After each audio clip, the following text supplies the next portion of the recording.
Alright everyone, this is Zero Budget Geek and welcome to my overview, first impressions of the cards in the new Eldritch Moon expansion set for Magic Duels.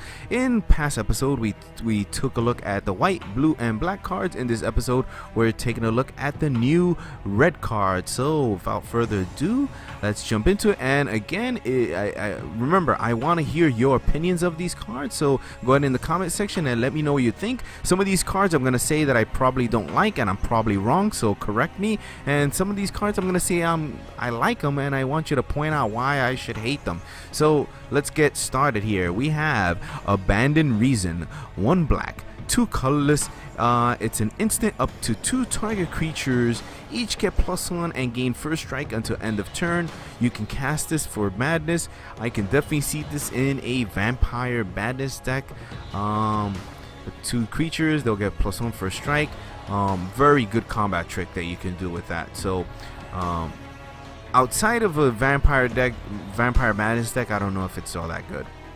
Alright, I mean, this could, this actually could be interesting in a prowess deck, possibly, but there's probably better things you want to do in a prowess deck. But vampire madness, there we go. Alright, we have a Bedlam Reveler, 2 red, 6 colors. Oh, I think I've heard of this guy. So very expensive to cast, but it's a Devil Horror. It's a 3/4. Now he costs 1 less to cast for each instant or sorcery card in your graveyard, and he has prowess himself. So if you're going to be making use of the prowess, you're probably casting instant sorcery, so bringing down his cost. So you can bring this guy's cost down to all the way down to like just a 2, which is nice. And then he has the ability that says when Bedlam Reveler enters the battlefield, discard your hand, then draw 3 cards. So you don't want to be in a hurry playing this card. You want to wait till like later in the match when you're down to very few cards. So pull this guy out. He will, he's not a small body, he can get bigger, and he refills your hand. So pretty nice card. Okay, we have Blood Mist. Oh, I like this picture. 1 red, 3 colorless. It's an uncommon enchantment. At the beginning of combat on your turn, target creature you control gains double strike until end of turn. So what's nice is that there's no activation for this. It's just at the beginning of your combat you give one of your creatures double strike. So I actually kind of like this. This will definitely go in those Vampire Madness decks because you see a vampire on there. But at its 4 cost, I'm not sure about that. But then, I mean, you are getting double strike, so I guess it's balanced. But man, this could be a rough card because it is an enchantment, so I can see a lot of decks having trouble with it. Alright, we have a Bold Impaler, 1 red for a 1/2, and you pay. It's a Vampire Knight. That's important. 1 red, 2 colors. Bold Impaler gets +2/+0 until end of turn. So you can make him into a 3/2. I mean, you don't often see a 1/2 for 1 red in red. So I guess that could be good, but the fact that he's a vampire makes him much better. So I think this guy could be really good in a vampire deck because of his cost. His other ability is kind of negligible. I think just the fact that he's a vampire and his cost is what will most matter. Alright, Borrowed Hostility, 1 red. It's an instant and it's escalate of 3. Holy cow. Alright, target creature gets +3 until end of turn, or target creature gains first strike until end of turn. Or you could get both for 4 mana. You can do it on 2 different creatures. So well, I like it because it's versatile, and even if you don't escalate it, 1 mana to get either of these effects is actually pretty good. So I like it. I like that it's versatile. So I don't know how often you're gonna see it played, but it's interesting. Collective Defiance, 2 red, 1 colorless, a rare sorcery. It's an escalate of 1, which is not bad at all. Alright, choose 1 or more. Target player discards all the cards in his or her hand, then draws that many cards. Meh. Alright, Collective Defiance deals 4 damage to target creature. Collective Defiance deals 3 damage to target opponent. Yeah, so that I like. So for 4 mana, you can ideally kill a creature and deal 3 damage to target opponent.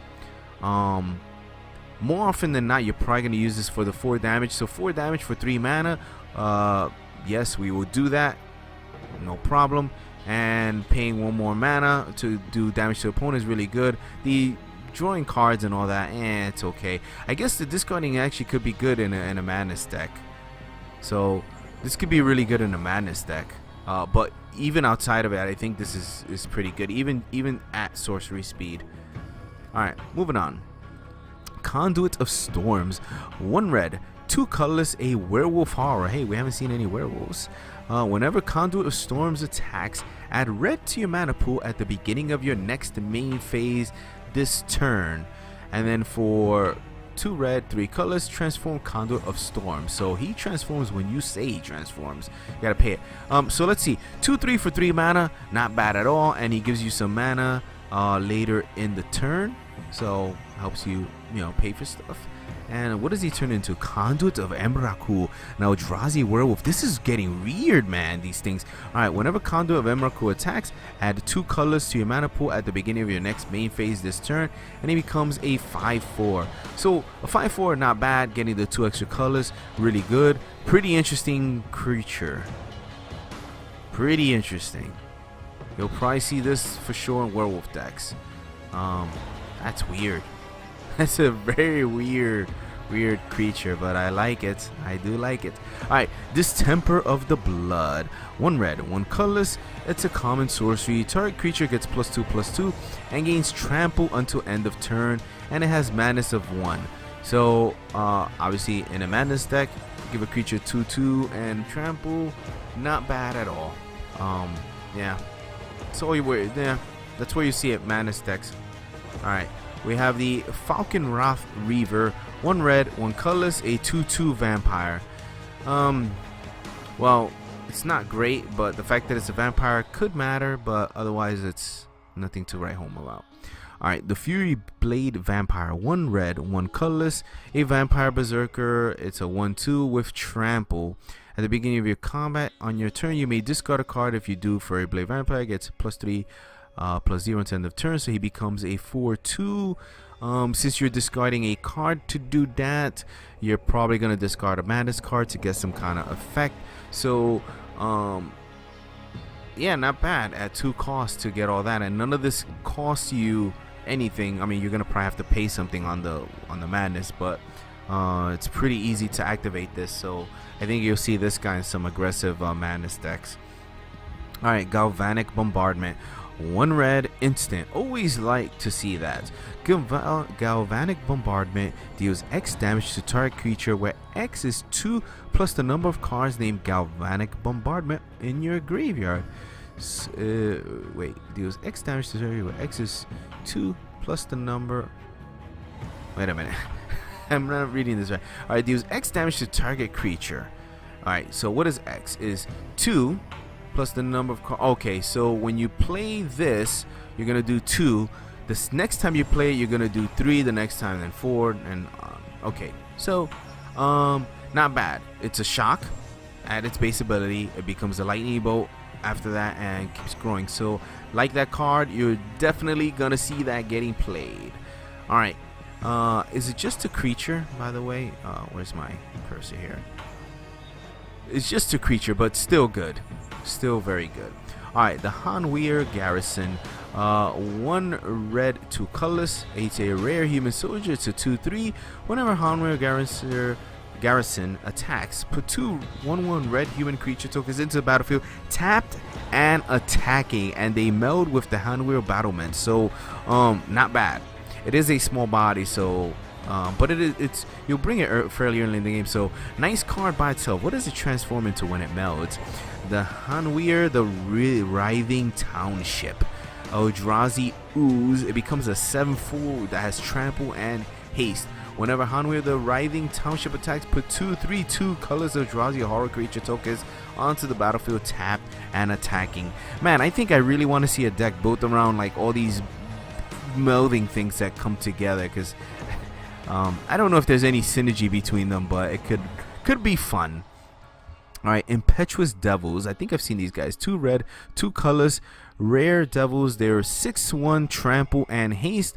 When Impetuous Devils attacks, up to 1 target creature defending player controls blocks it this combat if able. So it forces a block if there's a possible. And at the beginning of the end step, sacrifice Impetuous Devils. So for 4 cost, you're gonna deal 6 damage to something, either your opponent or one of his creatures. Not bad, though it is killable with, just, a shock or something like that. But hey, it's worth using it. You're either gonna get it, unless they kill it, you're either gonna probably kill something your opponent controls or hit them for 6 damage. So and either way you're gonna lose it, so it doesn't matter if it gets blocked. So pretty nice. I kind of like this. Be neat in one of those decks with the what's that enchantment? There's an enchantment that you can copy creatures for a turn, so that could be really, really neat. But I like those. Impetuous Devils, nice cost for each get. Alright, Make Mischief. 1 red, 2 colorless, a common sorcery. Make Mischief deals 1 damage to target creature or player. Okay. And then put a 1/1 red devil creature token onto the battlefield. It has, when this creature dies, it deals 1 damage to target creature or player. So for 3 mana, you may get 3 damage out of it, maybe more. It's a sorcery though, which sucks. It'd be really nice if it was a, well, I guess it would be overpowered if it was a instant. Damn, deals 1 damage to target creature or player. I like this card. I don't think it's really good. I just happen to like it. I like the theme of it. But it's very costly for what you're getting. So I don't know. Probably pass on that. Alright, Mirror Wing Dragon. 2 red and 3 colorless, a mythic dragon. It's a 4/5 for 5 mana with flying. Oh, not bad at all. Not bad. And whenever a player casts an instant or sorcery spell that targets only Mirror Wing Dragon, that player copies that spell for each other creature he or she controls that the spell could target. Each copy targets a different one of those creatures. So if your opponent shoots this with something, then it's gonna, that player copies that spell for each other creature he or she controls that the spell could target. Each copy targets a different one of those creatures. Oh, wait a minute. So if I cast an enchantment on this, right? Oh no, it's an instant or sorcery. Let's say I put an instant that gives it +1 attack. Alright, that player copies that spell for each other creature he or she controls that the spell could target. That each copy targets a different one of those creatures. So if I make something that beefs him up, all my other guys get beefed up. Now, if my opponent shoots this, let's say he shoots it for 2 damage, that player copies that spell for each other creature he or she controls that the spell could target. Each copy targets a different one of those creatures. That's the key, those creatures. So if he shoots it with something, it's gonna bounce back and shoot his own creatures. So that's what I wanted to see. So man, this works really good either way. You pump it up, you pump up your own guys. If your opponent tries to do something bad at it, it does the bad thing to your creature, to their creatures too. So very awesome. 5 mana is not bad for a 4/5 with a great ability. So really awesome. Alright, Savage Alliance. 1 red, 2 colorless. It's an uncommon instant with escalate of 1. Target player creatures target player controls gain trample until end of turn. Not bad. Savage Alliance deals 2 damage to target creature, or Savage Alliance deals 1 damage to each creature target opponent controls. So let's see, to get all of it you need to pay 3, 4, 5. 5 to get all of that is not bad at all. But just one of those effects by itself is not that great. I guess the trample could be really great. But I do like these escalate cards just for the versatility that they provide. Alright, Smoldering Werewolf. 2 red, 2 colorless, a werewolf horror. It's a 3/2 uncommon. When Smoldering Werewolf enters the battlefield, it deals 1 damage to each up to 2 target creatures. So ping some of those guys, and you just outright pay to transform Smoldering Werewolf. That's a high cost to transform. Wow. So he must transform into something very powerful. Let's see. Erupting Dreadwolf. Oh my god. This looks like that movie, The Thing. Alright, Eldrazi Werewolf. Whenever Erupting Dreadwolf attacks, he deals 2 damage to target creature or player, and it's a 6/4. So 6 mana to get a 6/4. It's not terrible. Weird things in here. I like the fact that it kills a couple things. It's a high cost for what you're getting though at the beginning, but if you can transform it, can get pretty formidable. Alright, the Stensia Banquet. 1 red, 2 colorless. It's a sorcery. It's a common. Stensia Banquet deals damage to target opponent equal to the number of vampires you control. I like the theme of this card. And you get to draw a card. So in a vampire deck, you can kill some stuff and draw a card. So in a vampire deck, really good. Otherwise, not so good. Alright, Stensia Innkeeper. 1 red, 3 colorless. It's a common 3/3 vampire. When Stensia Innkeeper enters the battlefield, tap target land and opponent controls. That land doesn't untap during its controller's next untap step. Alright, so the next best thing to land destruction is some land tapping. This could be good in a vampire deck for Temple, but the fact that it costs 4, I think, keeps it out of actually being very useful, because by that time your opponent probably has all the mana they need. So I don't know if it's all that useful. There's probably other things you'd rather do with your mana, so I'm not convinced this is really good. We have a Thermal Alchemist. I think I've seen this guy. 1 red, 1 colorless. It's a Human Shaman. It's a 0/3 defender, so he just blocks. But you can tap him to Thermal Alchemist deals 1 damage to each opponent. So that could be good in Two-Headed Giant. Whenever you cast an instant or sorcery spell, untap Thermal Alchemist. Oh yes. Okay, so I seen a Magic Duels YouTuber play this. I did see this, and he had it in a prowess deck. I think it was my buddy Nighthawk made a deck that it was a prowess deck that use these guys. So he taps them, damage the opponent, play some spell to give his guys prowess, and then untap this and then tap him again to ping the opponent. So this guy's actually pretty good. I think people are gonna underestimate how good this is. It's a very, very nice card. Alright, and then we have the Vildan Pack Outcast. 1 red, 4 colorless, a werewolf horror. It's a 4/4 for 5 mana with trample, not too terrible, and you can pump red mana. You can pump red mana into him to give him +1/-1 to the turn, and then you can pay 2 red and 5 colors to transform him into the Drone Pack Kindred. A 5/7 with trample, and you pay 1 and it gets +1/+0 until end of turn. So I'm not too crazy about these pay to transform werewolves. They're so costly. This was not too bad because you're getting a decent body for the cost, but I haven't been too impressed by them otherwise. Alright, and then last card we have is the Weaver of Lightning. 1 red, 2 colorless, a 1/4 human shaman with reach, which is very good for red. And whenever you cast an instant or sorcery spell, Weaver of Lightning deals 1 damage to target creature and opponent controls. So you get a good defender, and whenever you cast an instant sorcery spell, you get to do a damage. I don't think the damages are going to be that useful because it only targets creatures, so you can't do it to your opponent. But it'll ping the little guys. Yeah, he's okay. I'm not too sold on him. I guess in the right deck he could be good, but otherwise not that impressive. Alright guys, that'll be it for now. We'll take a look at the gold cards later in the week when we look at specifically gold cards. So that'll be it for now guys. Thanks for watching. Let me know what your opinions are, and I'll see you soon.